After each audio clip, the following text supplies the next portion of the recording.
Robert. Moi, c'est Robert Amédée. Moi, j'ai 50 ans. Moi, c'est haïtien. Ça fait 20 années depuis ma vie Cayenne. Moi, c'est boss maçon. Mais ici, dans le quartier, moi, j'ai une réputation d'audience. Quelquefois, c'est moi qui fais fête plus belle. Mais le gars chita attendait dans le quartier, moi, je peux l'ouvrir bouche pour me parler. Ou connaît, c'est bagages sérieux qu'a parlé. Pourtant, une fois, ça a gagné un mois déjà. Moi, j'étais là pour mon côté Tieman, animateur social. C'est mon tout bon. C'est une nouvelle génération.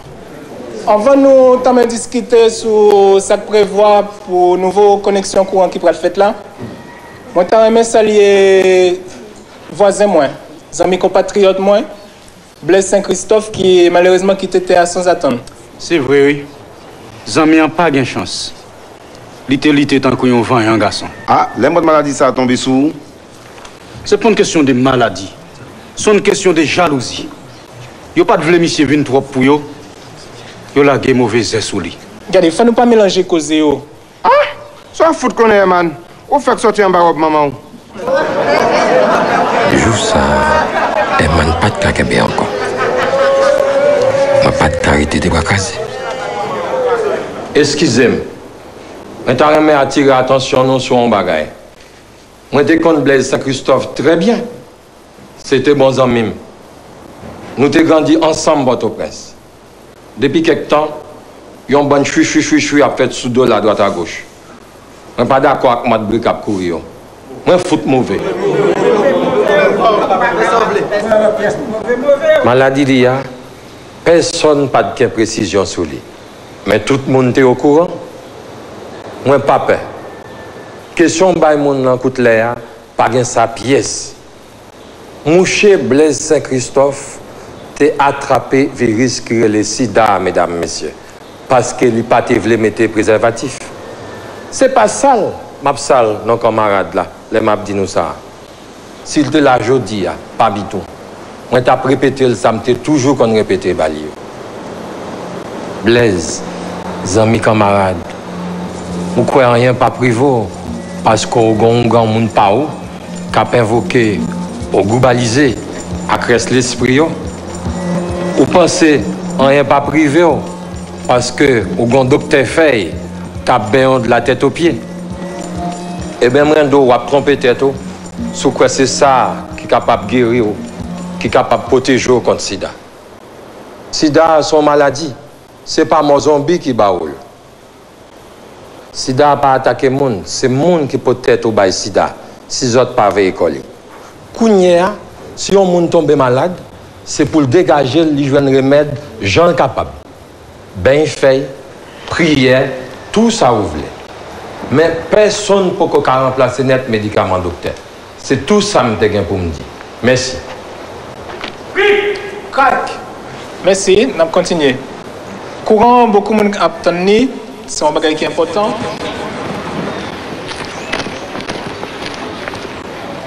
En pile, t'as coupé un coup de jet. Mais en dans conscience, tout te connaît. C'est moi qui t'ai raison.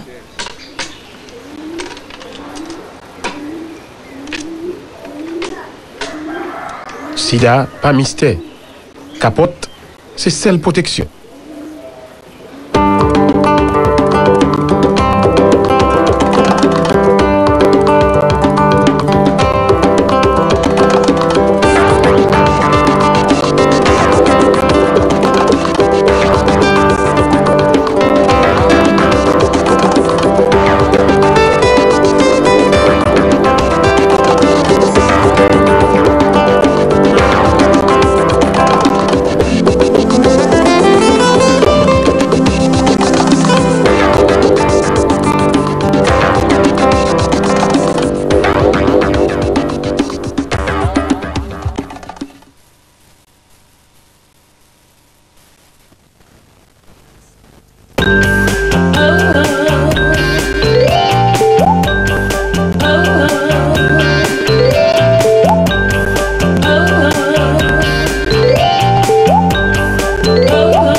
matinale, on est ensemble jusqu'à 8h30, très heureux de vous retrouver, c'est vendredi et c'est surtout une émission un peu spéciale, une journée un peu spéciale, un week-end un peu spécial. Le site d'action commence aujourd'hui, vous voyez que nous arborons, Stéphanie et moi, le petit ruban rouge. Voilà, Stéphanie le porte beaucoup mieux que moi, il faut bien le dire. Voilà.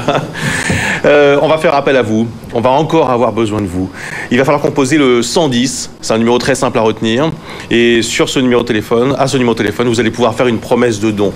Vous avez été formidable pour l'Asie, pour le tsunami. On va encore avoir besoin de vous. Il va falloir encore être formidable parce qu'il y a urgence. C'est ce qu'on va vous montrer pendant toute cette émission, dans les journaux et aussi à travers les interviews. 110, voilà le numéro qu'il faut retenir aujourd'hui. Parce que des malades ont besoin de vous et la recherche aussi.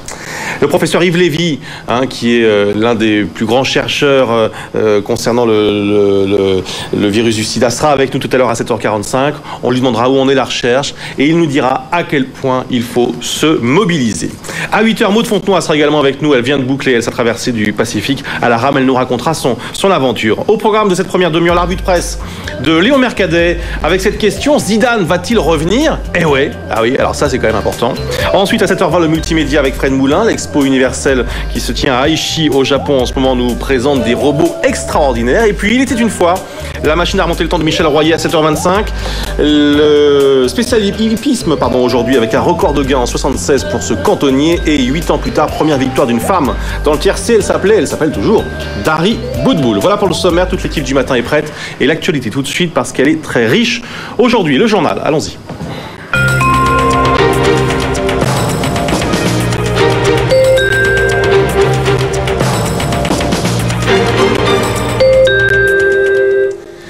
Une image en direct pour commencer. Le jour se lève sur Rome, sur le Vatican, mais la nuit a été riche en rumeurs, en rebondissements. La santé de Jean-Paul II s'est brutalement dégradée cette nuit. Il y a une question qu'on peut tous se poser, donc combien de temps le pape va-t-il encore vivre, Stéphanie? Eh bien, il faut se préparer au pire. Déclaration du Vatican cette nuit, cela veut tout dire. L'état du pape, vous l'avez dit, s'est brusquement dégradé hier soir. La fièvre a grimpé à cause cette fois d'une infection urinaire, à tel point d'ailleurs que Jean-Paul II aurait reçu l'extrême onction. Pierre-Yves Daudat.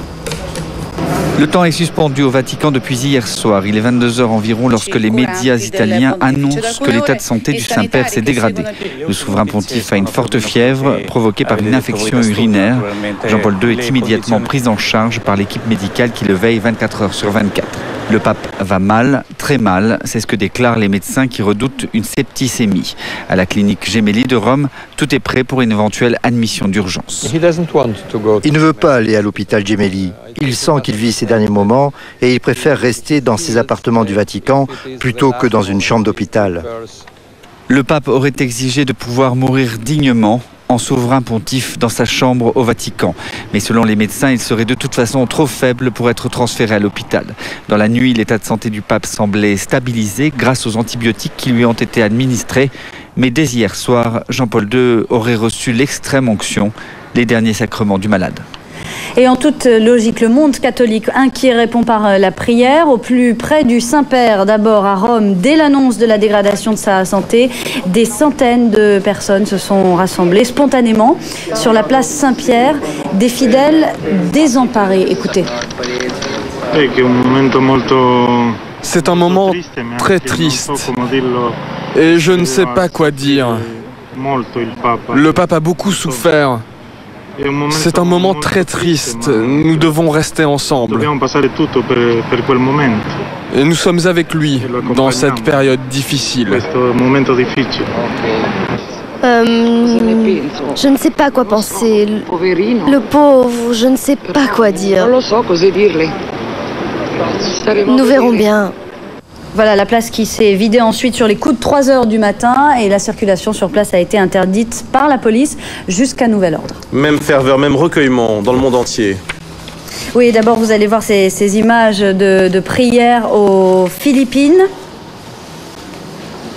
Voilà, où les gens prient par milliers. Aujourd'hui, des messes spéciales vont d'ailleurs y être célébrées toute la journée. Au Mexique également, dans la capitale. Et puis aussi à New York, les fidèles ont répondu à l'appel du Vatican. Des milliers de personnes se sont rassemblées dans la cathédrale Saint-Patrick. La santé du pape est à la une de toute la presse italienne ce matin.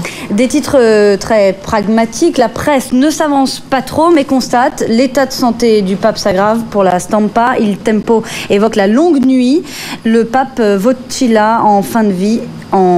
Ça, c'est en une de Il Giornale. Voilà, je précise que nous serons en direct tout à l'heure de Rome, en duplex, avec notre envoyé spécial Olivier Escriva. Ce sera dans le journal de 7h30. La presse française évoque évidemment cette dégradation de l'état de santé du pape. Dès que l'actualité, dès que nous en saurons plus sur l'état de santé, nous vous tiendrons au courant évidemment à la minute où nous le saurons dans cette matinale. À quelques kilomètres de l'Italie, Monaco se prépare aussi au deuil.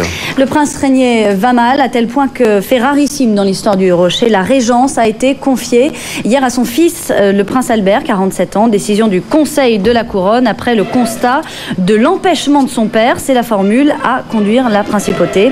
Premier message du prince Albert adressé aux Monégasques: j'assumerai avec force, conviction et passion la plénitude des pouvoirs souverains. Je précise qu'un nouveau bulletin de santé est attendu dans la journée. Et là encore, dans le journal de 7h30, nous serons en direct avec notre envoyé spécial à Monaco, Bertrand Hadet. L'épilogue d'une très longue bataille qui a passionné les États-Unis. Celle d'une femme d'abord, Terri Schiavo, après 15 ans de coma végétatif. Elle s'est éteinte hier, elle sombrait doucement depuis une quinzaine de jours, depuis que les médecins ont débranché le cathéter qui l'alimentait. Sa mort, c'est aussi la fin d'un combat judiciaire entre ses parents qui voulaient la garder en vie et son mari qui a donc obtenu gain de cause. Une autopsie sera pratiquée pour vérifier le diagnostic de la jeune femme. George Bush a déclaré que le pays était attristé par cette mort, accélérée de façon arbitraire, a ajouté le Vatican hier. La Banque mondiale a un nouveau président depuis hier. Son nom, c'est Paul Wolfowitz. On s'y attendait, cet Américain numéro 2 du Pentagone, très engagé dans la guerre en Irak. Il était très contesté aussi pour sa méconnaissance en matière de développement, mais il a donc été élu à l'unanimité.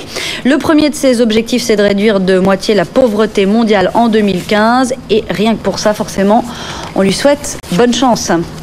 Alors en France maintenant, le réveil des pro-constitution européenne. À 2 mois du référendum, et alors que le camp du non, vous le savez, grossit dans les sondages, celui du oui passe à l'offensive. Après Jean-Pierre Raffarin, François Hollande a lancé sa campagne hier, premier grand meeting des socialistes à Marseille. Le premier secrétaire du parti, devant 2000 personnes, a mis les électeurs devant leur responsabilité. Tout est ouvert, rien n'est joué, tout dépend de vous, c'est ce qu'il a dit. Le site Action, ça commence donc aujourd'hui et ça va durer 3 jours. Oui, alors vous avez vu sans doute ce petit nœud rouge qu'on arbore tous, symbole de la mobilisation dont les malades et la recherche ont besoin pour lutter contre le sida. Un numéro de téléphone pour faire vos dons dont nous avons besoin, c'est le 110 à partir de 9h. Le sida déclaré grande cause nationale cette année en France. Quelques chiffres pour rappeler l'ampleur de la catastrophe. 150 000 séropositifs aujourd'hui en France. Ça fait 6 000 nouvelles contaminations chaque année. Là, en fait, ce sont les chiffres mondes que nous voyons. 40 millions de séropositifs, 8 500 décès par jour. Pour que ce soit encore plus clair, on peut dire qu'il y a 6 malades du sida qui meurent chaque minute. Alors depuis qu'on connaît le virus, au début des années 80, la science a mis au point des traitements qui ont permis de rallonger l'espérance de vie des séropositifs. Mais aujourd'hui, les échecs thérapeutiques se multiplient. Le sida fait de la résistance. C'est un reportage de Marie-Christine Lux avec Patrick Hermansen. Patrice, 49 ans, vit avec le sida depuis 20 ans. Les trithérapies sont arrivées au bon moment, mais après 13 années de traitement, leur efficacité s'est affaiblie. Il fait partie des demi-séropositifs qui, en France, sont en échec thérapeutique. J'ai un virus qui n'est pas très puissant, mais qui est sauvage, qui contourne très vite le médicament. Il y a des patients qui sont traités depuis longtemps, qui sont en général infectés depuis les années 83-84, et qui ont, au fur et à mesure qu'est arrivée d'abord une molécule, une deuxième molécule, qui ont additionné des traitements insuffisants. Donc le virus a accumulé des résistances et c'est très difficile de les traiter.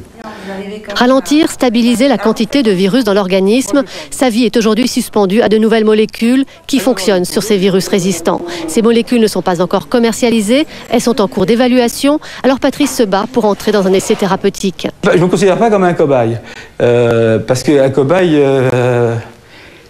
ça ne lui sert pas à lui. Moi, ça me sert déjà à moi. Alors donc j'ai déjà cette idée-là, à dire que ça me sert pour moi. Et la deuxième chose, c'est de me dire, ça servira aussi pour les autres. Les traitements existants montrent aujourd'hui leurs limites. Les mutations du virus expliquent aussi la difficulté de mettre au point un vaccin préventif. Voilà, donc appelez le 110, vous voyez que ce signal sera présent pendant toute l'émission. L'info en plus maintenant, Stéphanie? L'info en plus, on vous a promis de suivre le prince Charles avant son mariage. Son mariage, c'est le 8 avril, c'est quand même mine de rien la semaine prochaine. Ah oui, eh bien, oui, voilà, regardez, c'est la dernière fois que vous le voyez sans sa Camina, avec ses deux fils en revanche, Harry et William, comme au bon vieux temps. Il va travailler sa flexion-extension sur les pistes de Klosters en Suisse, juste avant de se marier. Et c'est la traditionnelle photo de famille devant donc tous ces photographes. C'est un exercice que le prince Charles déteste. Oui. Et il a dit bloody people en regardant les photographes. Le problème, c'est qu'on l'a entendu. C'est ça, et absolument, c'est pour ça que je vous le dis. Souci. Le problème, c'est qu'on l'a entendu et que ça n'a pas fait rire les journalistes. Bien, merci Stéphanie. À tout à l'heure, 7h30 pour le journal. Et évidemment, dès que l'actualité l'exige, vous revenez à tout moment. Tout de suite, le temps, Vanessa.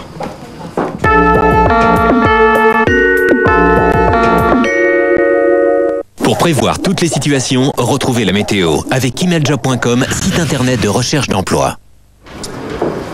Vanessa Dolman donc fait son entrée dans le studio pour les prévisions du jour et du week-end. Ça va, Vanessa? Ça va bien. Et du week-end donc. Alors aujourd'hui.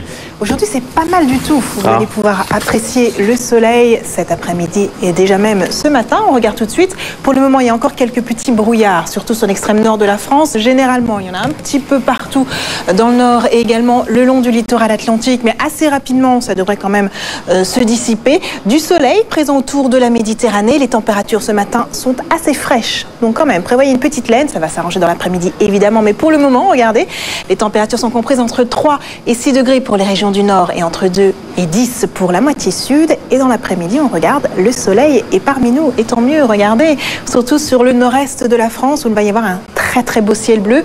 En général, le ciel bleu sera au rendez-vous quand même un peu partout, même si ça sera un petit peu voilé le long du littoral atlantique. Un petit peu de vent en Méditerranée, mais des rafales à 60 km/h, donc pas trop fort. Les températures sont très douces, elles remontent enfin, regardez, sont comprises entre 14 et 19 degrés dans le nord et entre 17 et 24 degrés pour la moitié sud. Ce week-end, ce week-end finalement on s'en sort pas trop mal samedi. Regardez, on a quand même dans l'ensemble pas mal de soleil, surtout sur la moitié nord, un ciel un peu plus voilé dans le sud, de l'humidité du côté du Languedoc-Roussillon, donc quelques petites gouttes de pluie, des températures comprises entre 14 et 19. Dimanche en revanche, ça se dégrade avec de la pluie qui arrive par le nord-ouest, un petit peu de pluie également en Méditerranée sur le massif central, de plus en plus de nuages dans le nord-est, mais encore quelques éclaircies. Ailleurs, on s'en sort pas trop mal avec du soleil. Les températures sont légèrement en dessous, elles sont comprises entre 13 et 19 pour dimanche. Merci Vanessa, à tout à l'heure. À tout à l'heure. C'était la météo avec emailjob.com, site internet de recherche d'emploi. –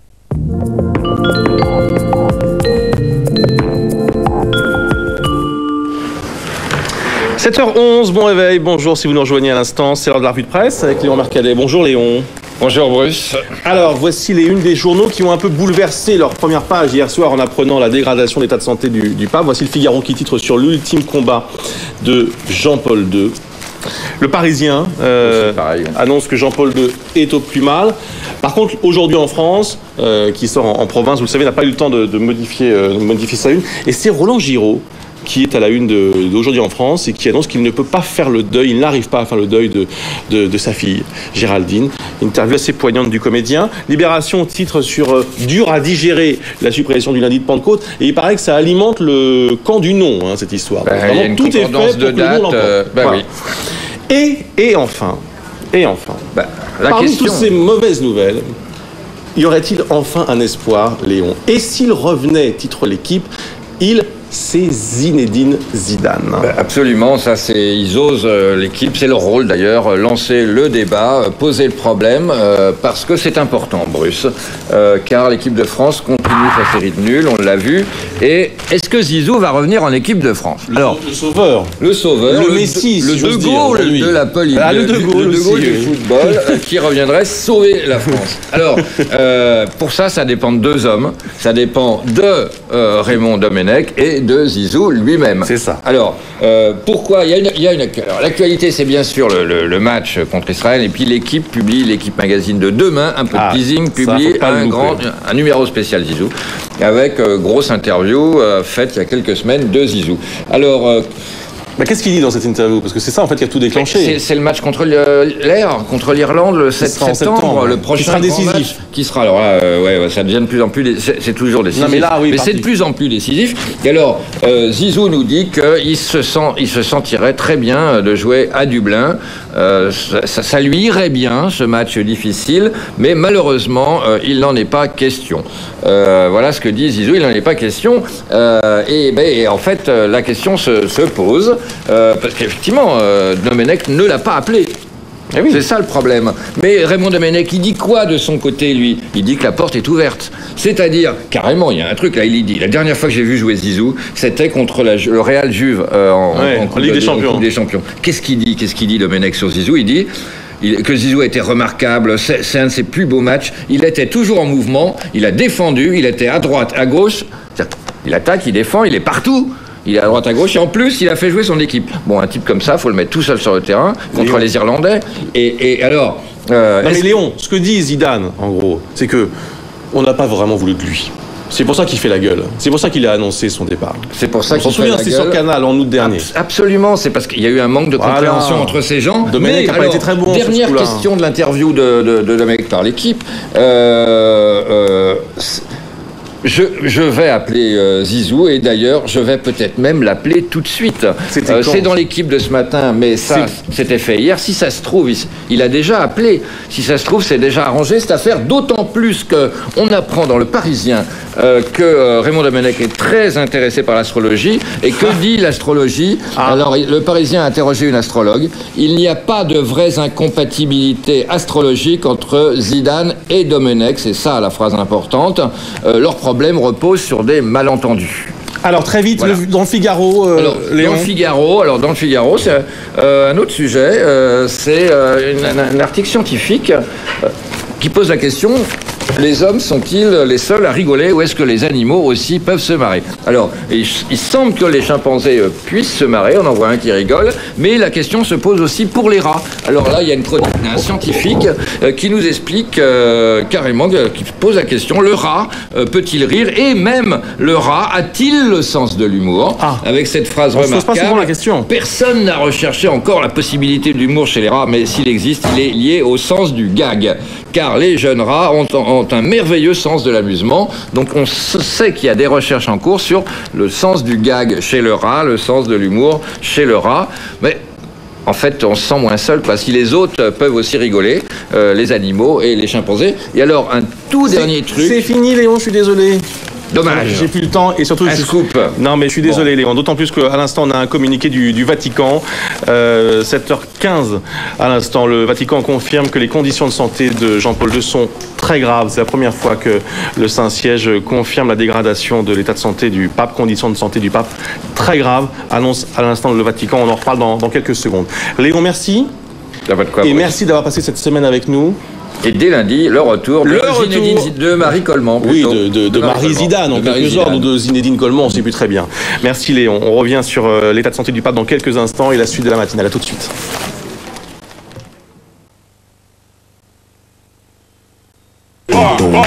Ce soir, 4 possibilités, c'est Canal+ de choix. Sur Canal+, Polar en huis clos, Identity avec John Cusack et Ray Liotta. Sur Canal+ Cinéma, Pur Sang, la légende de Seabiscuit, par le réalisateur de Pleasantville. Hallucinant. Sur Canal+ Sport, Boxe, l'Allemand Thomas Ulrich défend son titre européen face à l'Anglais Matthew Barney. Sur Canal+ décalé, sale temps pour les flics ripoux, The Shield, saison 3. Identity, Pur Sang, la légende de Seabiscuit, Boxe, Ulrich Barney, The Shield. Ce soir, un canal, des canaux, pour ceux qui veulent encore plus de Canal+.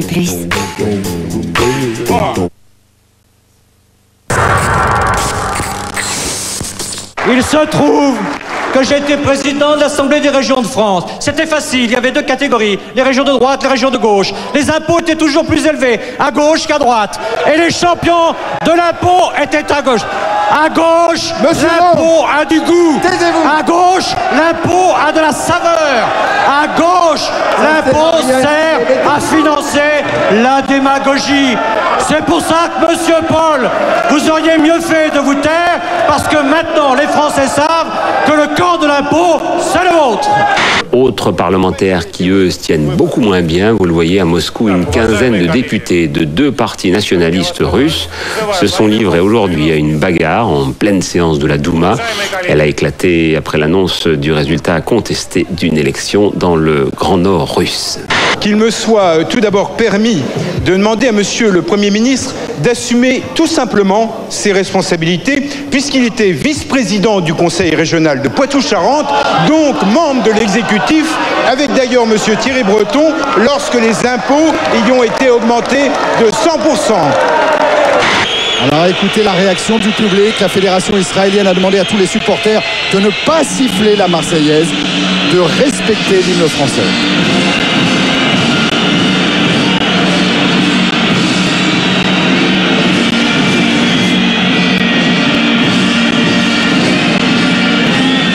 Un photomontage bricolé à partir de la une de Paris Match. Le message Sarkozy-Hollande, même combat. L'affiche largement diffusée par Attaque fait un tabac auprès des collectifs pour le nom, beaucoup moins au PS. Une fois qu'on met la main là-dedans, tout est permis. On pourrait faire remarquer, par exemple, au groupe Attaque qu'il a participé à certains forums dans lesquels se trouvaient des islamistes. Et on pourrait faire des photos qui ne seraient peut-être pas à l'honneur des dirigeants d'Attaque. Mais nous, ce ne sont pas nos méthodes. Des offres d'emploi un peu spéciales en Allemagne. On va trouver un job sur Internet, pourquoi pas. Mais là, les places sont mises aux enchères. Des employeurs proposent des salaires maximum et c'est aux demandeurs de baisser leurs prétentions. Alors celui qui gagne, eh bien, c'est celui qui accepte le salaire le plus bas. Exemple, moins de 5 € de l'heure pour faire le ménage chez un particulier. La méthode a de quoi susciter la controverse. Apparemment non, puisque le site est en activité depuis novembre et pas question de le remettre en cause.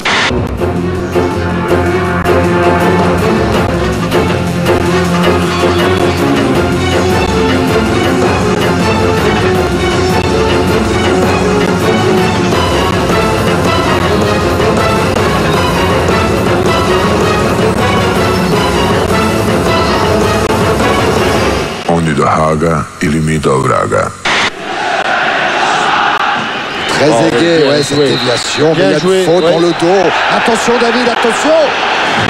Eh ben, il y avait bien coup de tête, en tout cas d'après monsieur Merck. Là, le tacle de Benaïm, il est incroyable. Oui. Alors ici, on se relève. Eh ben oui, eh ben oui. Eh bien, c'est mérité.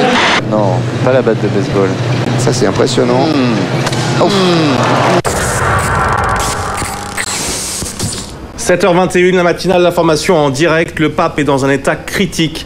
Il a fait un arrêt cardiaque et souffre d'une septicémie. C'est ce qu'annonce à l'instant le porte-parole du Vatican, Joaquin Navarro-Valls. Image en direct en ce moment de la place Saint-Pierre à Rome, où l'on se prépare maintenant, c'est officiel, à l'annonce du décès du Saint-Père. C'est la première fois que le Vatican confirme la dégradation brutale et extrêmement sérieuse de l'état de santé du souverain pontife.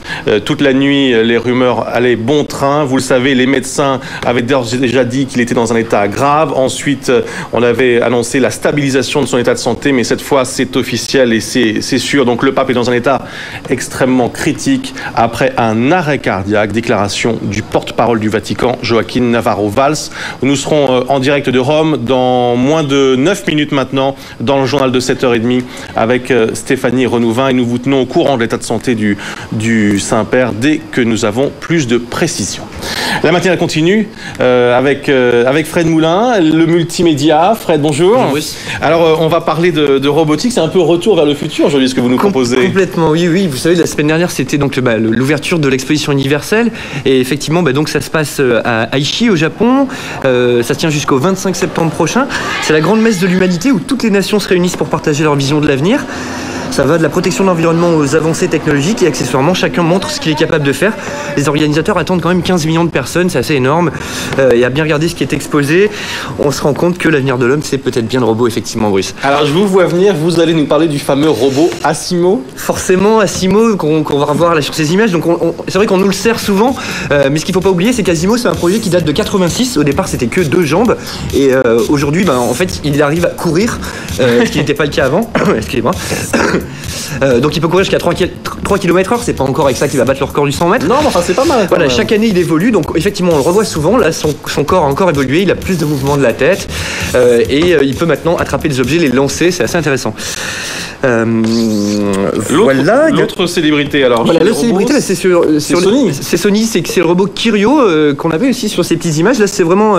Donc, vous savez, Sony, ils avaient fait le petit robot chien, le robot de compagnie Sony. Oui. Là, ils continuent avec un robot vraiment pour les enfants qui est assez marrant, qui s'appelle donc le Kirio. Je crois qu'il y a un petit peu de panique en régie, donc c'est pas. Alors, on n'est pas les images, c'est pas grave. Mais en tout cas, Kirio, c'est vrai qu'on le connaît. Et ce qu'on peut dire, c'est qu'il s'améliore d'année en année. Ce qui est incroyable avec ces machines, c'est qu'elles sont capables d'identifier leurs propriétaires. Mais bon, ça reste des jouets pour adultes, non? Ça reste un petit peu des jouets, c'est vrai, mais ça n'empêche pas des sociétés comme la société Imyu, enfin Hitachi par contre, qui nous prépare des objets, des robots qui vont peut-être demain vous servir le café, qui ont des roues qui avancent assez vite dans les couloirs.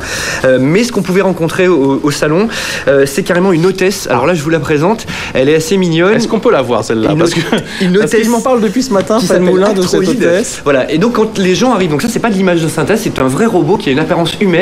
Elle est capable de vous parler, elle a 40 000 phrases à son actif. Son visage et ses bras, vous voyez, se bougent en fonction des deux. Ça, c'est un robot. C'est un robot qui accueille les gens. Vous voyez, regardez les expressions du visage, c'est assez impressionnant. Et donc ça, c'est peut-être que les hôtesses d'accueil ont du souci à se faire parce que ça commence, en tout cas, mis en place là-bas. Les gens sont informés comme ça. Et sinon, donc dans des robots, vraiment, alors là, il va y avoir une exposition qui va démarrer du 9 au 19 juin, donc là-bas, sur place. Ouais. Et là, ils vont nous montrer 63 prototypes de robots. Là, vraiment, c'est des choses assez poussées. Des robots qui vont pouvoir écrire des scénarios, des robots qui vont faire de la peinture sur céramique, des robots pour assister les chirurgiens, et notamment des robots pour les personnes qui ont du mal à se déplacer. Je vous montre juste une petite image.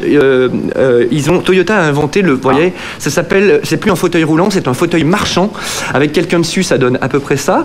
Donc ça, c'est le modèle comme ça. Et sinon, j'ai réussi à avoir des images du modèle qui était en test. Voilà, ça, c'est avec quelqu'un dessus. C'est des images qui ont été prises pendant les répétitions du salon. Et vous voyez ce que ça peut donner quand ça bouge.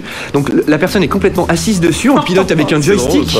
Et là vraiment l'idée c'est que les escaliers ne soient plus de problème pour les gens. C'est assez impressionnant et Toyota a poussé le concept encore plus loin. C'est-à-dire qu'il nous propose maintenant un véhicule personnel, vous voyez, qui peut avoir 2 positions. Donc ça c'est vraiment l'avenir. C'est donc un véhicule pour une seule personne. Il est capable de rouler en position, vous voyez, verticale comme ça ou position plus allongée.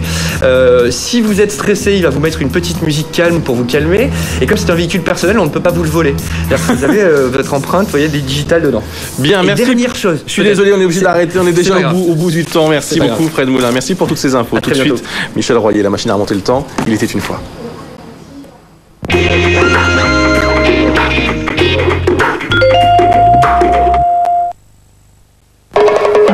Le 1er avril, il y a 21 ans, jour historique, une femme remportait pour la première fois une course hippique, Dari Boudboul. Ça devrait faire un beau tiercé, non? Je pense, oui, ce serait bien en plus. J'aimerais bien pour les gens qui m'ont joué, parce qu'hier soir j'ai été un petit peu déçue en écoutant une émission justement de vos confrères. Il a été vraiment assez méchant en disant à Donski, ça ne m'intéresse même pas de savoir quelle chance il a vu qu'il est monté par une femme. Quelle revanche! Et je trouve ça assez gentil d'avoir gagné. C'est méchant de dire ça, de dire vraiment, il est monté par une femme, je ne m'y intéresse pas, on passe au suivant, numéro 8. Et je vais essayer avec d'autres chevaux, mais c'est difficile parce que... Vous n'avez pas envie d'en faire un métier de professionnel? Je ne peux pas, de toutes les façons. J'aimerais bien, mais c'est pas possible. Pourquoi? Parce que je suis une femme.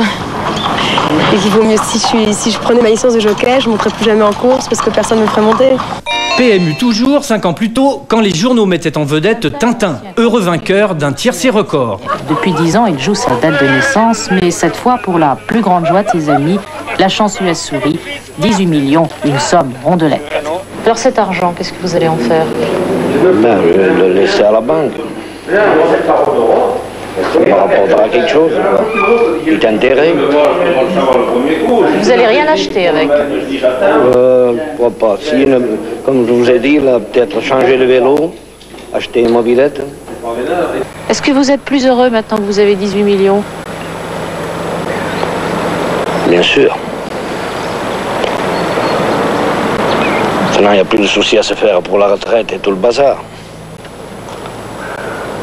Qu'est-ce que c'est pour vous être heureux? Vous êtes heureux comment? Faisant quoi? En me baladant d'un coin à l'autre, voilà. Mais en vélo, hein.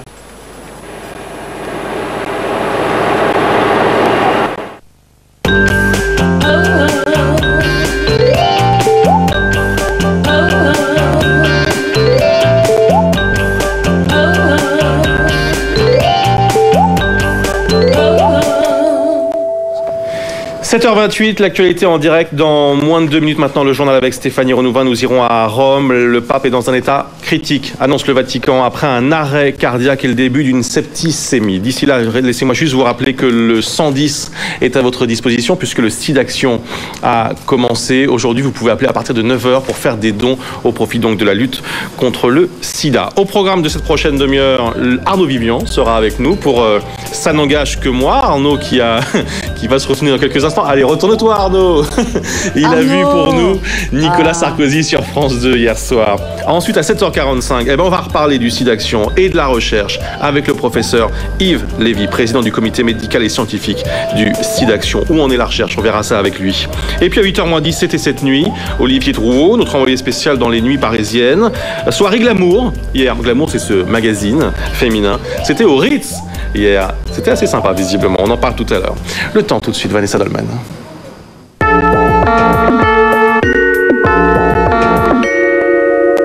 Pour prévoir toutes les situations, retrouvez la météo avec emailjob.com, site internet de recherche d'emploi. Vanessa. J'arrive. Alors, le temps pour aujourd'hui, Vanessa. Le temps est très agréable. Aujourd'hui, vous allez pouvoir troquer votre imperméable contre une paire de lunettes de soleil. Ça s'impose. On regarde tout de suite.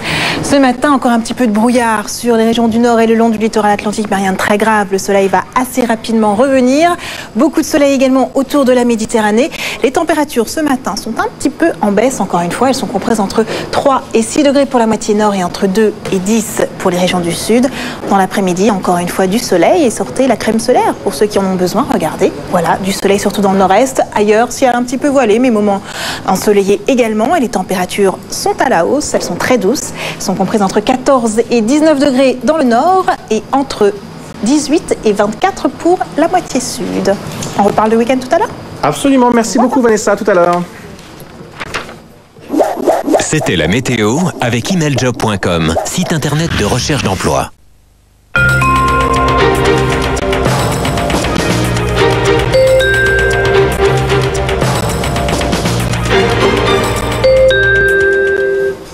7h30, le journal Stéphanie Renouvin. L'inquiétude, cette fois, est extrêmement grave. Le pape est au plus mal. Oui, depuis hier soir, son état de santé s'est brusquement dégradé. Et ce matin, à l'instant, on apprend que Jean-Paul II est dans un état critique après avoir fait un arrêt cardiaque et une septicémie. C'est ce que vient de déclarer le porte-parole du Vatican en personne. On va retrouver tout de suite sur place Olivier Escriva. Vous êtes sur la place Saint-Pierre de Rome. Bonjour. Alors, on a reçu de nombreuses informations depuis cette nuit.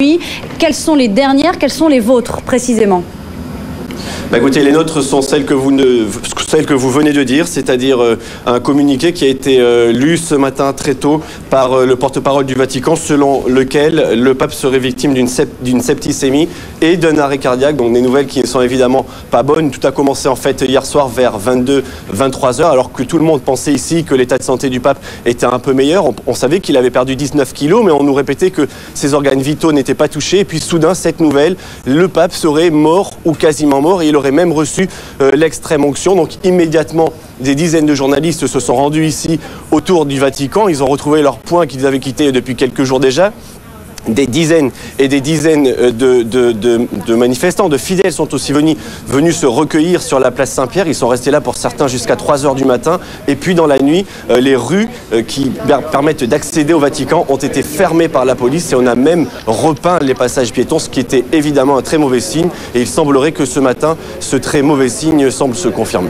Oui, Olivier, à l'instant, le Vatican confirme que Jean-Paul II a reçu l'extrême onction jeudi soir. C'était une information des télévisions italiennes qui n'avait pas été confirmée, mais cette fois c'est officiel. Donc extrême onction reçue par le souverain pontife hier soir. Alors la presse italienne avait compris très vite hier que la situation était extrêmement grave et ça se ressent dans les titres qui sont dans les kiosques italiens ce matin à Rome.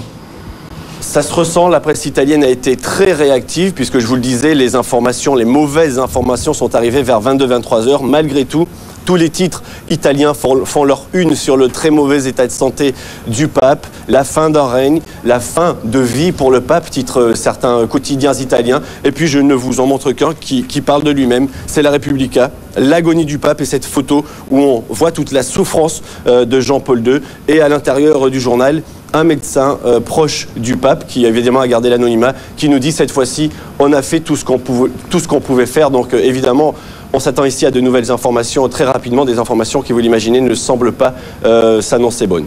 Justement, Olivier, les informations arrivent minute après minute. Est-ce que les Italiens commencent à arriver sur la place Saint-Pierre de Rome ? Alors les Italiens les mieux informés, ceux qui regardent les chaînes d'information en continu notamment, je vous le disais, sont arrivés dans la nuit. Ils sont restés pour certains jusqu'à 3h ou 4h du matin, là derrière moi, à prier sous la fenêtre de Jean-Paul II. Maintenant ce matin ils sont partis et ils devraient évidemment commencer à revenir, d'autant que vous l'imaginez, toute la presse italienne ne parle que de ça et les télés italiennes et les radios italiennes ne parlent elles aussi que de cela. Donc les Italiens, sans doute, vont arriver très très nombreux sur la place Saint-Pierre aujourd'hui. Merci Olivier pour toutes ces précisions. On vous retrouve peut-être dans le journal de 8h s'il y a du nouveau sur l'état de santé du pape. Et en toute logique, le monde catholique répond par la prière dans le monde entier. Oui, alors on va faire justement un tour de ce monde en images aux Philippines, seul pays d'Asie à majorité catholique. Des messes spéciales ont été célébrées hier soir, cette nuit et encore toute la journée. Au Mexique également, on prie. Et puis à New York aussi, les fidèles ont répondu à l'appel du Vatican. Des milliers de personnes se sont rassemblées dans la cathédrale Saint-Patrick. Je rappelle donc les deux informations, enfin la principale info de ce début de matinée. À 7h15, le Vatican a annoncé que le pape était dans un état critique, qu'il avait fait un arrêt cardiaque dans la nuit, qu'il souffrait maintenant d'une septicémie. C'est ce que redoutent les médecins, parce que c'est ce qui est sans doute inéluctable dans l'état actuel de la santé du pape.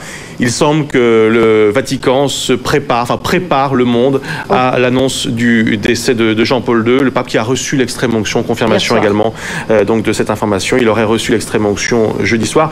Malgré tout, le Saint-Siège précise que le Saint-Père est lucide, conscient et serein, d'après les toutes dernières informations publiées par le porte-parole du Vatican, Joaquín Navarro-Valls. Information, dès que nous en avons, évidemment, nous interromprons cette matinale pour vous donner toutes les informations en provenance de Rome et du Vatican. Alors nous allons maintenant aller à Monaco. Monaco qui se prépare aussi au deuil. Oui, puisque vous le savez, donc le prince régnier va mal, à tel point d'ailleurs que fait rarissime dans l'histoire du Rocher, la régence a été confiée hier à son fils, le prince Albert, qui a 47 ans. Alors on va retrouver sur place à Monaco Bertrand Hadet. Bertrand, bonjour. Comment cette décision du Conseil de la Couronne est-elle ressentie par les Monégasques ? Cette décision fait bien sûr la une de la presse locale. Vous le voyez, Monaco Matin. Monaco placé sous la régence d'Albert. C'est la une. Le journal qui note que le prince héréditaire revêt le rôle du premier homme de l'État dans le respect des institutions. Cela dit, le message que le prince Albert a adressé à ses compatriotes est également publié à la une. Dans la population, les réactions sont partagées. Il y a d'abord la confiance dans les capacités du prince héréditaire à assumer les fonctions au nom de son père. Pour beaucoup, il est prêt, et il est prêt depuis très longtemps. Mais il y a bien évidemment la tristesse. Hier, c'est une page de l'histoire monégasque qui s'est tournée. Certes, Régnier reste dépositaire de la souveraineté, mais c'est bien Albert qui prend les rênes maintenant du Rocher. Et même s'ils sont résignés, eh bien, les habitants ici éprouvent beaucoup de peine, évidemment. Alors, quelle est la situation en ce qui concerne l'état de santé du prince Régnier, Bertrand ? Alors tout d'abord, il faut savoir que cette décision, la décision prise hier, ne préjuge en rien de l'état de santé de Régnier. L'état de santé est jugé stable. Il était en tout cas hier. Un proche du palais affirmait que Régnier avait une volonté hors du commun. Cela dit, le pronostic vital reste extrêmement réservé. Un nouveau bulletin médical doit être publié dans la journée et on en saura sans doute beaucoup plus à cet instant. Merci Bertrand, en direct donc de Monaco. Merci également à David Cantigno et à Renan Le Serre qui est avec vous sur place. Alors le reste de l'actualité maintenant avec un nouveau bilan du séisme en Indonésie. Oui, puisque l'ONU vient d'annoncer ce matin 1300 tués dans la zone de l'île indonésienne de Nias, qui est la zone, vous le savez, la plus touchée. En France, le réveil des pro-constitution européenne. À 2 mois du référendum, et alors que le camp du non grossit, vous le savez aussi dans les sondages, et bien celui du oui passe à l'offensive. Après Jean-Pierre Raffarin, François Hollande a lancé sa campagne. Hier, premier grand meeting des socialistes à Marseille. Le premier secrétaire du parti, devant 2000 personnes, a mis les électeurs devant leurs responsabilités. Tout est ouvert, rien n'est joué, tout dépend de vous. C'est ce qu'il a dit. Plus de chaînes à zapper depuis hier soir. Le coup d'envoi de la TNT s'est très bien passé, merci. Un peu avant 19h, Jean-Pierre Raffarin et Dominique Baudis ont donc donné le coup d'envoi de la télévision numérique terrestre depuis le CSA. 14 chaînes gratuites en qualité numérique, un meilleur son, une meilleure image dans les foyers équipés d'un adaptateur relié à l'antenne hertzienne. Voilà le programme. Alors je précise que seulement 35% des foyers peuvent la recevoir pour le moment, mais 50% d'ici septembre et toute la France d'ici 2007. Alors vous voyez en haut à droite de votre écran, appelez le 110 avec le célèbre ruban rouge. C'est pour le SIDAction qui commence aujourd'hui, ça va durer 3 jours. Absolument, et vous voyez en haut à gauche notre petit nœud rouge pour marquer cette mobilisation de toutes les chaînes, de tous les médias d'ailleurs pendant 3 jours. Vous pouvez appeler le 110 à partir de 9h ce matin. Le sida qui a été déclaré, vous le savez, grande cause nationale cette année en France. Alors quelques chiffres pour vous montrer d'abord l'ampleur des dégâts en France. 150 000 séropositifs aujourd'hui et 6 000 contaminations chaque année. À l'échelle mondiale maintenant, 40 millions de séropositifs dans le monde, 6 malades meurent chaque minute. Ça fait 8500 décès par jour. Alors pour vous faire prendre conscience un peu plus des dangers du sida, on va regarder ce nouveau clip d'appel aux dons, nouveau clip du SIDAction. 8500 hommes, femmes et enfants meurent du sida. Le sida ne fait pas de distinction et tue chaque mois 260 000 d'entre nous. Faute de soins, d'informations, de prévention, faute de moyens, 3 millions de vies s'éteignent chaque année. Les chiffres ne veulent-ils plus rien dire? Le sida existe toujours et plus que jamais. Pour le vaincre, nous avons besoin de vous. Tous. SIDAction, du 1er au 3 avril. Faites un don. Appelez le 110. Ouais, voilà, 3 chiffres à retenir, 110, numéro de téléphone que vous pouvez composer dès 9h ce matin. Bien, merci Stéphanie, à tout à l'heure 8h et dès que... Je vous retrouve un peu avant, je crois, vers 8h moins 20. Vers 8h moins, c'est vrai, non, 8h moins le quart. 8h moins le quart, précisément. On accueille le professeur Yves Lévy tout à l'heure pour reparler du SIDAction. C'est Arnaud Vivian qui vient avec nous maintenant, qui nous rejoint pour Ça n'engage que moi. Bonjour Arnaud. Bonjour. Bienvenue dans la matinale, ça va? Merci, oui, ça va très bien. Alors, vous êtes un habitué le jeudi soir, vous regardez 100 minutes, vous regardez pas la Nouvelle Star, vous? Non, je regarde pas la Nouvelle Star. C'est dommage, c'était bien. Branché. Moi, j'adore Olivier Mazerolle. Je ne peux pas m'en passer, c'est vraiment mon animateur préféré. Donc, je regarde toujours 100 minutes pour convaincre. Alors, j'espérais... Sur France 2. Oui, sur France 2. J'espérais voir ça.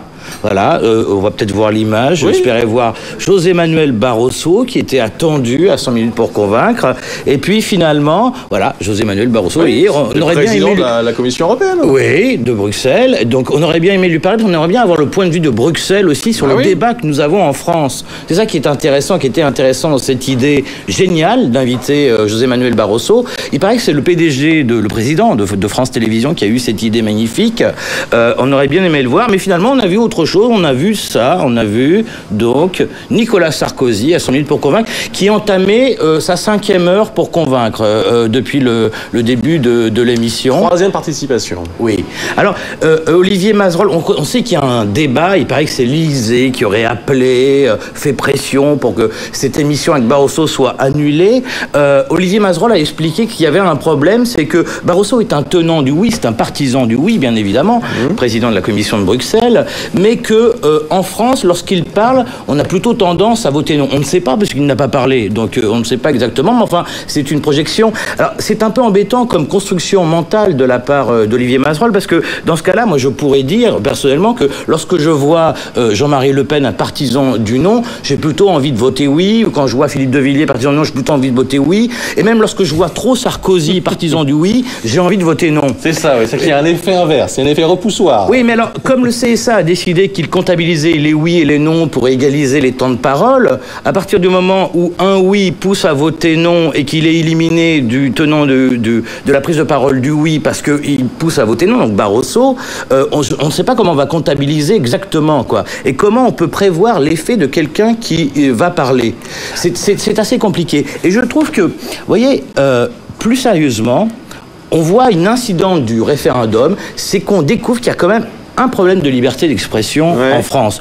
Je n'ai pas entendu la classe politique protester. En revanche, je l'ai entendu demander un temps d'égalité dans les émissions humoristiques entre le oui et le non. C'est-à-dire que les humoristes en France doivent faire rire autant les partisans du oui que les partisans du non, faire rire autant sur le oui que sur le non. Non, mais des hommes politiques ont réellement déclaré ça et demandé au CSA de se pencher sur le problème.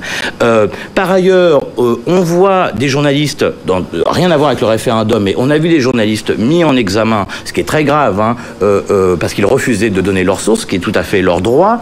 Donc en ce moment, là, il y a un problème. On voit quand même une France un peu ramassée et qui ne veut pas se libérer. Il paraît qu'à Bruxelles, après cette affaire Barroso, on parle de la France comme d'une république bananière. C'est assez grave. C'est assez grave. Merci Arnaud, merci pour ces commentaires. On se retrouve dans quelques instants avec le professeur Yves Lévy, qui est notre invité pour le SIDAction. Et juste après cette petite pause, juste avant de retrouver Yves Lévy, le Clipperton, donc avec Jean-Louis Etienne. À tout de suite.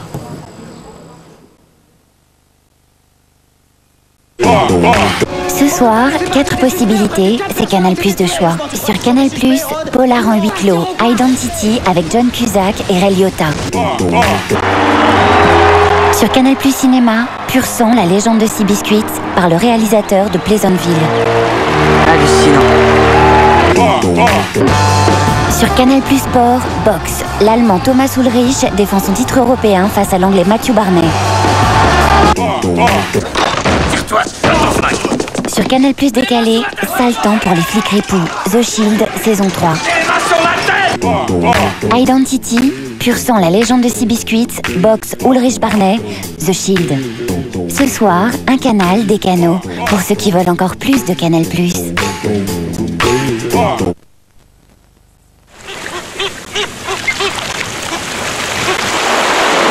Les militaires avaient mentionné dans les années 60 de l'émission Bougainville 159 couples de fous masqués installés sur l'île. Aujourd'hui, ils sont 120 000, donc c'est énorme. Et pour faire une comparaison, la deuxième colonie, elle est composée d'une population de 10 000 couples, donc 10 000 la deuxième colonie pour 120 000 ici sur Clipperton.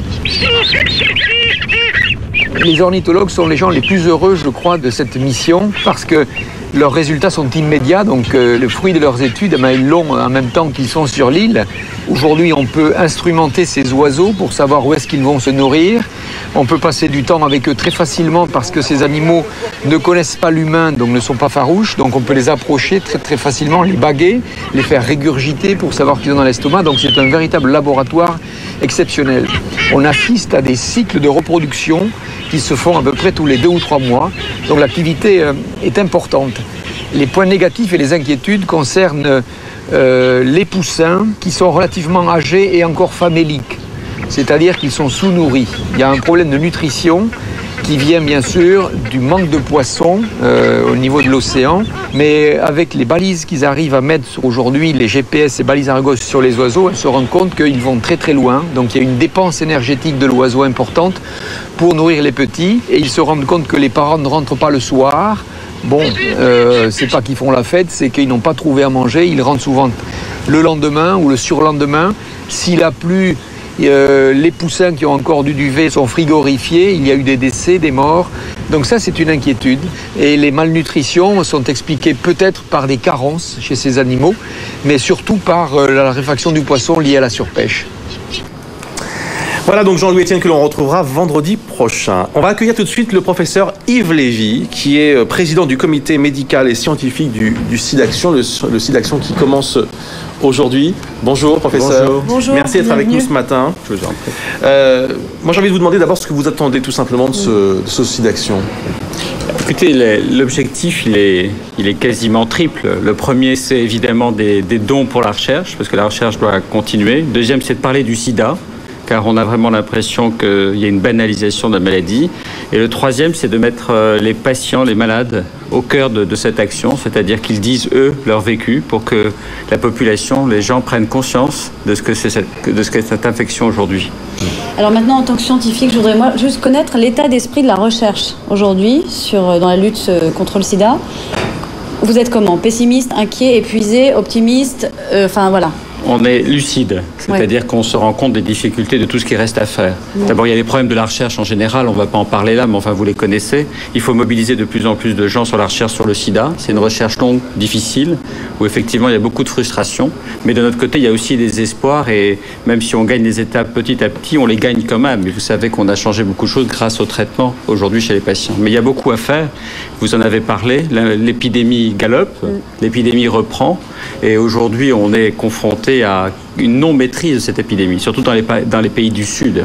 Alors, moi je me souviens au début des années 90, bon, quand la maladie était au pic en France, en tout cas on disait dans 15 ans il y aura un vaccin. Bon ben on y est, on est en 2005. Hein. Pourquoi il n'y a pas de vaccin ? Heureusement, c'est pas moi qui ai dit ça il y a 15 ans, mais c'est vrai que ça donne vos collègues. Absolument, mais c'est vrai. Non, mais je ne jette pas la pierre. Ils y croyaient, je pense. Mais on y croit évidemment. Mais la recherche sur le vaccin, il faut être lucide. C'est aussi quelque chose d'extrêmement long et difficile. Donc, il ne faut pas donner de date. Il faut dire que ça avance. Il faut dire exactement où nous en sommes. Nous avons aujourd'hui des candidats vaccins. C'est-à-dire pas d'authentiques vaccins, mais des candidats vaccins. C'est-à-dire on doit tester leur efficacité, la manière dont ils sont supportés avant de passer à des vaccins. Et ça, c'est extrêmement long. C'est une course de fond et on n'aura pas un vaccin là dans les années qui viennent. Donc moi, je vous dirais pas... Il n'y aura pas de vaccin dans les années qui viennent. C'est ce que vous pouvez... Ça, vous en êtes sûr.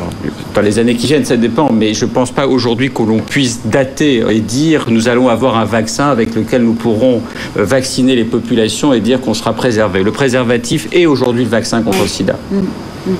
Ce vaccin, donc, pour lutter contre un virus qui a changé depuis les années 80 ? Alors, le problème de ce virus, et c'est l'obstacle du vaccin, pourquoi les scientifiques ne se sont pas trompés, ils n'ont pas mesuré. Aujourd'hui, on a des défis majeurs avec ce virus parce qu'il change tout le temps, il mute, il change d'un pays à l'autre, il change d'un individu à l'autre, et même chez un même individu, il change constamment, il échappe à tout. Il échappe aux médicaments et aux défenses immunitaires. Or, le but d'un vaccin, c'est de développer des défenses immunitaires pour contrôler le virus. Mais on a du mal aujourd'hui à savoir quelles sont les meilleures défenses immunitaires qui pourraient contrôler ce virus. Est-ce que vous pouvez nous parler de cette souche du virus qui a été découverte par des médecins new-yorkais il y a quelques jours et qui a l'air extrêmement grave et dangereuse. Est-ce que vous pouvez nous parler de ça ? Alors, il faut être extrêmement prudent sur cela, d'abord parce qu'on n'a pas toutes les informations. Ce qui est étonnant dans ce cas new-yorkais, c'est la conjonction de deux choses. Un virus résistant à tous les médicaments, mais ça, on les connaît, on sait. Mais c'est la conjonction chez un individu d'une évolution extrêmement vite vers le sida. Alors, est-ce qu'il y a une relation entre les deux ou pas ? Ou est-ce que cette personne était particulièrement susceptible à ce virus ?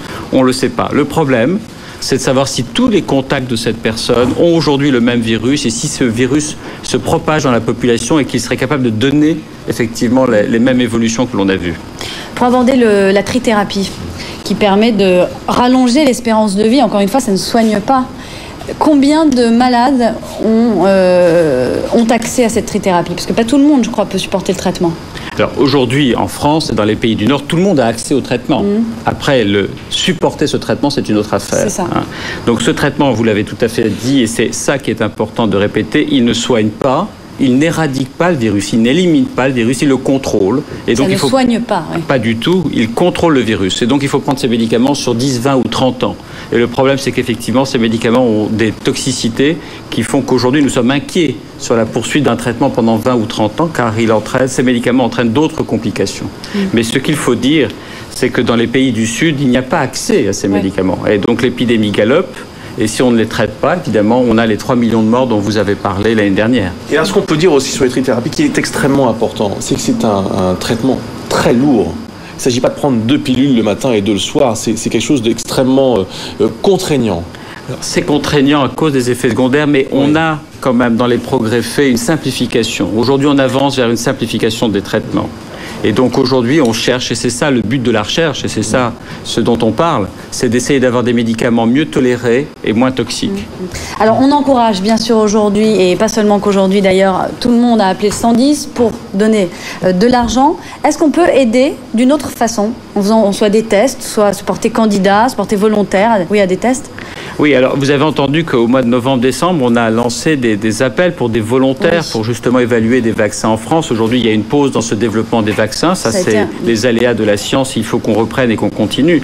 Donc aujourd'hui, vous êtes informés, vous informez les populations si on a besoin de volontaires. On n'en est pas là aujourd'hui. On est plutôt sur la prise de conscience de la population, de l'évolution de l'épidémie et ne pas voir l'épidémie uniquement en France, mais c'est une pandémie, c'est-à-dire dans le monde. Donc tout ce qui se passe ailleurs nous concerne également.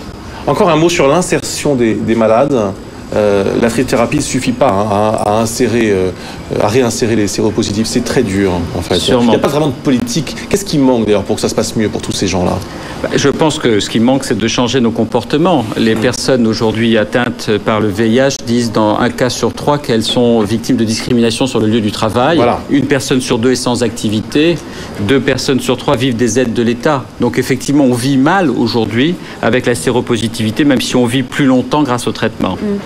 Je voudrais savoir si la recherche est coordonnée au niveau européen et mondial aussi. Est-ce que vous voyez souvent entre chercheurs, est-ce qu'il y a un vrai élan international? Oui, ça c'est le point positif. Vous avez raison de le noter. Sûrement au niveau européen, il y a des efforts à faire et on essaye d'y travailler, surtout dans le domaine du vaccin. Sur le plan international, il y a de vrais échanges. Je crois que les scientifiques ont pris tout de suite la mesure de la nécessité de partager et d'échanger extrêmement vite. Il y a une authentique urgence, et notamment sur le vaccin. Et donc il y a d'authentiques prises en compte sur le plan mondial de cette recherche. Il faut que les politiques eux se mettent d'accord. Vous savez, la lutte contre le sida, c'est une lutte qui est politique. Oui. Si on veut l'accès des médicaments dans les pays du Sud, ce sont des décisions politiques. Il n'y a que les pays du Sud qui ont pris ces décisions politiques, qui ont pu donner les traitements à leur population. Professeur Yves Lévy, merci beaucoup. On va rappeler que le 110 est à votre disposition tout le week-end. À partir de 9h seulement, il faut appeler, il faut donner de l'argent pour... D'autant plus qu'on le sait, les dons sont en baisse depuis plusieurs années. Il faut se mobiliser comme vous l'avez fait pour le tsunami en Asie. Il n'y a pas de raison. Ça concerne énormément de gens, autant, même beaucoup plus que le tsunami d'ailleurs, on peut le dire. Et 50% je crois des dons vont à la recherche dans l'association, c'est ça? Non, SIDAction c'est très particulier, il faut en dire un mot parce que quand on donne de l'argent, la moitié de cet argent va à la recherche fondamentale et 50% de cette somme va à l'aide aux malades dans les associations. 90 associations sont aujourd'hui financées par SIDAction. Merci professeur Yves Lévy. Je sais que vous allez parcourir les plateaux de télévision toute la journée pour donner la bonne parole en quelque sorte. J'espère que vous serez entendu et que tout le monde aura compris l'urgence du message. Tout de suite, c'était cette nuit avec Olivier Drouot, rendez-vous de 8h moins 10, moins 5, avec une soirée Glamour, le magazine Glamour au Ritz. Regardez.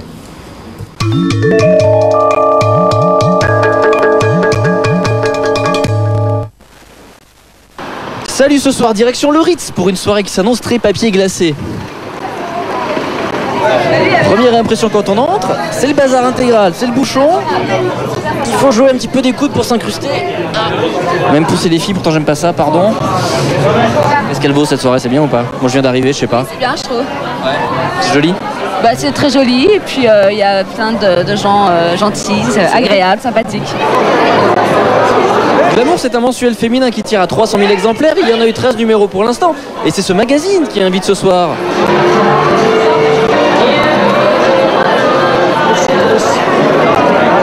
Bonsoir monsieur, est-ce que vous avez lu dans Glamour l'article sur les looks pour fantasmer l'été? Oh non, oui, non, je veux pas. Et l'autre il me sort. J'adore. Je le savais, c'est une soirée sur invite où tout le monde peut venir. Tout le monde, j'ai dit tout le monde, attention, je n'ai pas dit n'importe qui. C'est la loose totale. Mais c'est vrai qu'ils ont l'air gentils comme me l'a dit Mazarine. Ils ont l'air même que ça. Oh, c'est chouette. Une soirée pâtisserie, beaucoup de gâteaux, beaucoup de tartes également. On va se régaler. Alors, bonne surprise de la soirée. Si vous ne le connaissez pas, je vous le présente. Patrice, un chanteur afro-allemand, et oui, ça existe, et qui chante en anglais, et qui est extraordinaire.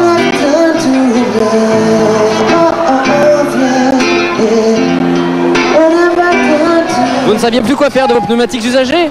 Portez-les. Glamour est sympa, cette soirée elle est enfin à partir de 2h du matin. Allez, à lundi.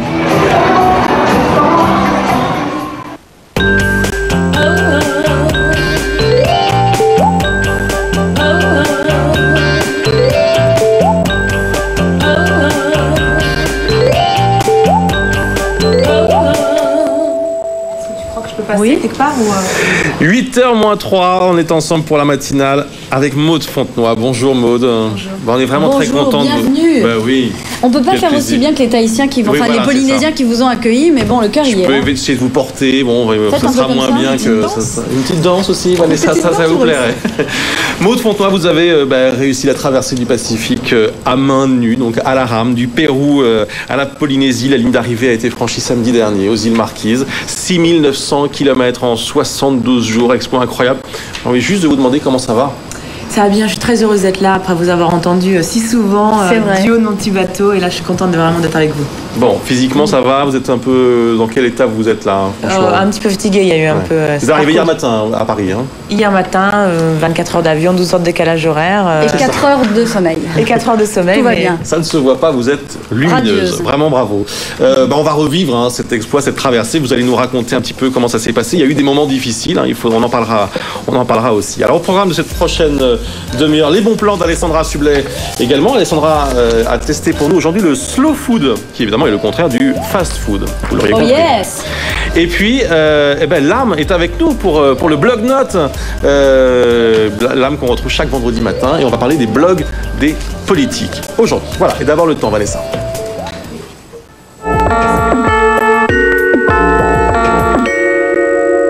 Pour prévoir toutes les situations, retrouvez la météo avec emailjob.com, site internet de recherche d'emploi. Vanessa, le temps du jour et du week-end, il y a plein de choses à montrer, on ne perd pas de temps. Allons-y. Alors, il fait très beau aujourd'hui, en clair ce matin. On commence d'attaque, du soleil quasiment partout. Un petit peu de brouillard sur la pointe nord, mais ça va se dissiper assez rapidement. Même chose pour le littoral atlantique. De belles éclaircies autour de la Méditerranée avec un petit peu de vent. Les températures, ce matin, sont en baisse malheureusement. Elles sont comprises entre 3 et 6 degrés dans le nord et entre 2 et 10 pour la moitié sud. Dans l'après-midi, encore et toujours du soleil. Regardez, un petit peu partout, surtout dans le nord-est. Ailleurs, un ciel un peu voilé, mais agréable. Des températures comprises entre 14 et 19 degrés pour la moitié nord et entre 17 et 24 pour le sud. Ce week-end, samedi, c'est très bien. Du soleil encore un petit peu partout. Regardez tout de suite. Voilà la carte. Un petit peu de pluie en revanche pour le Roussillon. Les températures, elles sont un petit peu moins élevées que vendredi.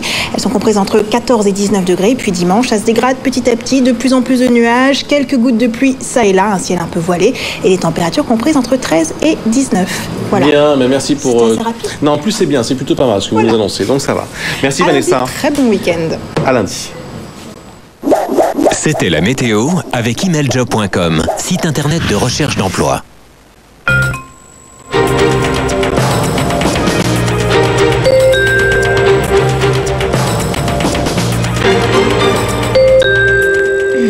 « 8h, le journal de Stéphanie Renouvin. Le pape est au plus mal. L'inquiétude a grandi et s'est amplifiée même au cours des dernières minutes, Stéphanie. Oui, il va mal depuis hier soir. Son état de santé s'est brusquement dégradé. Et ce matin, on a appris que Jean-Paul II était dans un état critique. Il souffre d'une septicémie après avoir fait un arrêt cardiaque. On va tout de suite rejoindre Olivier Escriva. Olivier, bonjour, vous êtes à Rome. On est au téléphone avec vous. Le pape a passé une nuit difficile et les choses se sont compliquées dès hier soir, 22h. Oui, absolument. En fait, les choses se sont compliquées, vous l'avez dit, vers 22h, lorsque le porte-parole du Vatican, Joachim Navarro-Valls, nous a parlé d'infection des voies urinaires et qui nous a annoncé que le pape souffrait également d'une très forte fièvre. Alors immédiatement, l'information a fait le tour de Rome et des dizaines de fidèles sont venus se recueillir place Saint-Pierre. Certains sont restés là jusqu'à 3h du matin. Les rues qui permettent habituellement d'accéder au Vatican ont été fermées aux voitures et on a pu voir que les passages piétons avaient été repeints dans la nuit. Et puis vous l'avez dit ce matin, vers 7h15, nouveau communiqué du porte-parole du Vatican. C'est assez exceptionnel parce que vous le savez, d'habitude il communique assez peu et il est très optimiste. Et bien cette fois-ci, il nous annonce que le pape a fait un arrêt cardiaque et qu'il est atteint d'une septicémie, que son état est donc très critique. D'ailleurs, les dernières informations de la presse italienne ne manquent pas de le rappeler. Jean-Paul II aurait déjà reçu l'extrême onction sur son lit